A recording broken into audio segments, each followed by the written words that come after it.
A few days ago I had 2 massive packages in my mailbox, both from Sire. In these I found a whole bunch of fabulous basses, but when I saw this, I knew immediately we had to kick the whole thing off with this bass. This seems super relevant right now. I don't want to get into current affairs, particularly why the big F is failing. But as much can be said, it's because of instruments like this.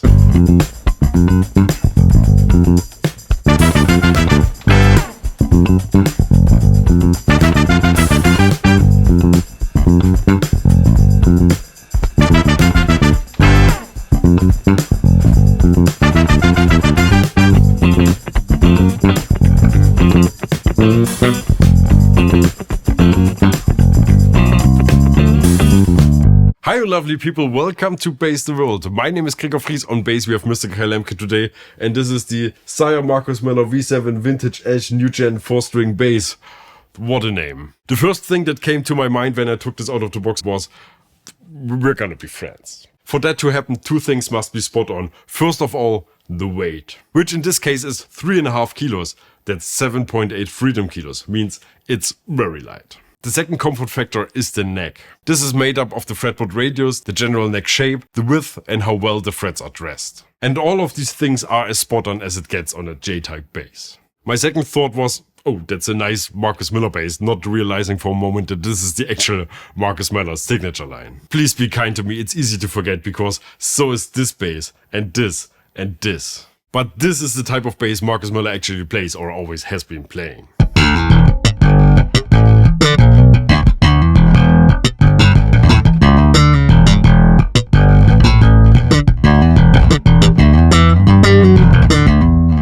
I'm sure someone will go ahead and replace the pickups and install a Sadowski preamp to make this as Marcus Miller as it gets. And this person has all my sympathy, not that this bass necessarily needs an upgrade. But out of all the basses that came out in the last 10 years, this is the best mod platform to frank design your super authentic Marcus Miller bass, like the ones he played back in the day.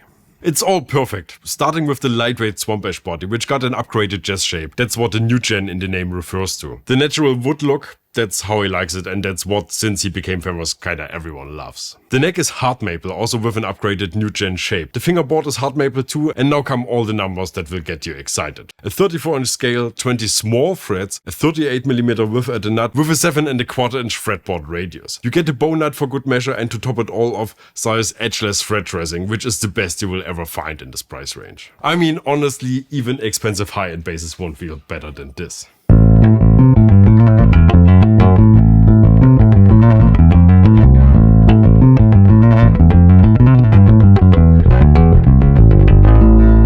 We also get black block and lace and a black binding. All the things I've just mentioned, these would be more than enough to make for a great bass in any price range, but we're not done yet. By the way, if you like what you hear and you would like to try this bass yourself, check the links in the video description below. We're working with a bunch of Sire dealers, and if you order this or anything else through these links, they will know we sent you and pay us a little kickback, which is the easiest way to support the channel. If you decide to do that, thank you very much.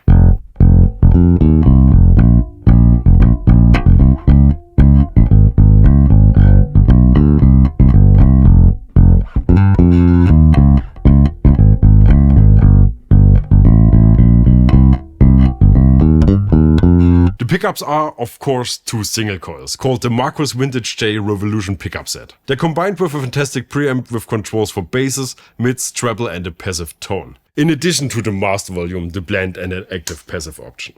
The bridge is a vintage S-type, the tuner's lightweight open gear designs, and we got a string retainer for the A, D and G string. They thought about everything.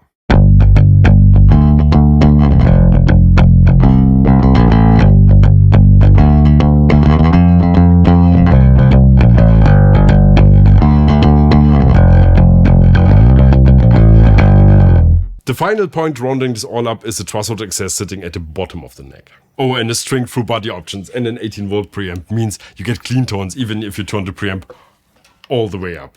One unusual feature is the string spacing at the bridge. It's listed at 20mm. I've checked. It is. But to be honest, I didn't notice until I read it.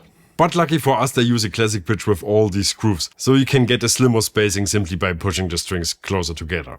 Here in Germany, this goes for around 750 bucks, which is honestly insane. Rarely ever feels a J-bass so right, and especially not for this kind of money. This is my Sandberg signature bass and I love it with all my heart, but to be totally honest, I prefer the feel of this neck, and damn, they even installed luminlace that will glow in the dark.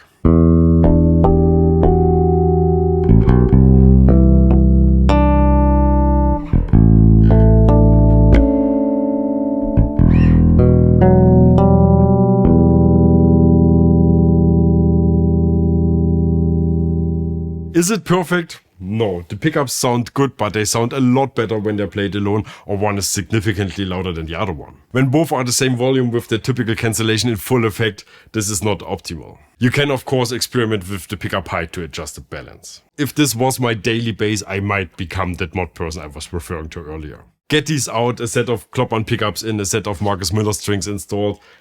Just a thought. Yeah. But even if you leave it as it is, this bass is incredible, for sure the best value proposition in this price range. Other brands will have a hard time trying to keep up with this. I mean, you can try, looking at you, Fender. But let's not get ahead of ourselves, this might be a bit much. Try to build a better bass for, let's say, $2,000. Maybe try this before you try to tackle this. BassTheWorld.com